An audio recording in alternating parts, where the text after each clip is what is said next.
રાજ્યના લઘુત્તમ તાપમાનમાં સતત ઘટાડો થઈ રહ્યો છે। 11.4 ડિગ્રી સાથે નલિયા રાજ્યનું સૌથી ઠંડુ શહેર બની ગયું છે।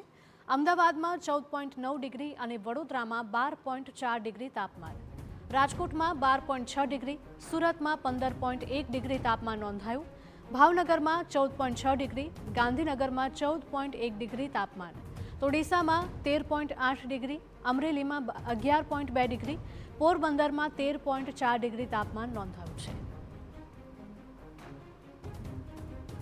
સંવાદદાતા રોનક જોડાયા છે વધુ માહિતી સાથે। રોનક, જણાવશો કે રાજ્યના લઘુત્તમ તાપમાનમાં સતત ઘટાડો જોવા મળી રહ્યો છે।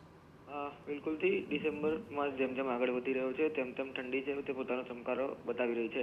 જેમ જેમ ઉત્તર ભારતના જે કેટલાક રાજ્યો છે તેમાં બરફવર્ષા સતત વધી રહી છે, તેની સાથે સાથે ગુજરાત રાજ્યમાં પણ તાપમાનનો પારો છે તે સતત ગગડી રહ્યો છે। છેલ્લા 24 કલાકની વાત કરવામાં આવે તો સૌથી ઠંડી જગ્યા છે તે નલિયા સાબિત થઈ છે અને નલિયાનું તાપમાન 11.4 નોંધાયું છે। આ ઉપરાંત અમદાવાદ શહેરની વાત કરવામાં આવે તો અમદાવાદમાં જે ન્યૂનતમ તાપમાન છે તે 14.9, આ ઉપરાંત જે મેજર શહેરો છે તેની વાત કરવામાં આવે તો સુરતમાં પણ જે તાપમાન છે તેમાં ઘટાડો આવ્યો છે અને 15.1 તાપમાન છે તે નોંધાયું છે। આ ઉપરાંત વડોદરાની વાત કરવામાં આવે તો વડોદરામાં 12.4 ડિગ્રી તાપમાન નોંધાયું છે, ભાવનગરમાં 14.6, દ્વારકાની વાત કરવામાં આવે તો દ્વારકામાં 17.9 તાપમાન છે તે નોંધાયું છે।